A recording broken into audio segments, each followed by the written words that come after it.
पुणे विद्यापीठामध्ये एनएसयूआयचं आंदोलन सुरू आहे। बीकॉम पदवी प्रमाणपत्रामध्ये भ्रष्टाचार झाल्याचा आरोप यामध्ये करण्यात आलाय। आंदोलक पुणे विद्यापीठाच्या गेटवर चढले।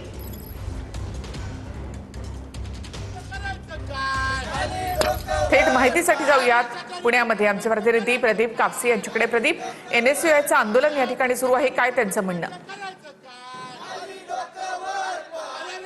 आपण पाहतो की एनएसयूआयचे कार्यकर्ते जे आहेत त्यात परीक्षा मंडळाच्या बाहेर या ठिकाणी ठिय्या मांडून बसलेले आहेत। या ठिकाणी आंदोलक कार्यकर्त्यांनी आपण पाहतो की हातामध्ये पैसे आणलेले आहेत। पैसे कशासाठी आणले?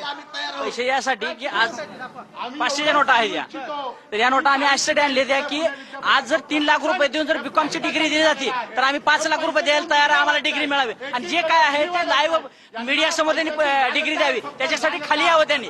पैसे कोणाला द्यायचे? आम्ही पैसे या कुलगुरू महोदयांना द्यायला आलोय की बाबा आमचे पैसे घ्या आणि आम्हाला देखील डिग्री द्या।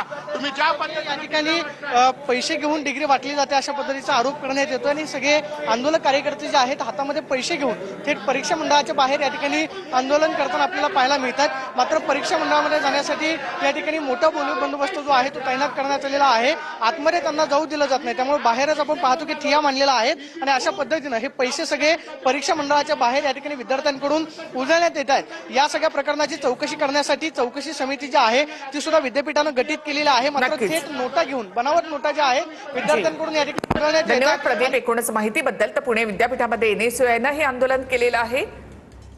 बीकॉम पदवी प्रमाणपत्रामध्ये भ्रष्टाचार झाल्याचा आरोप करण्यात आलाय।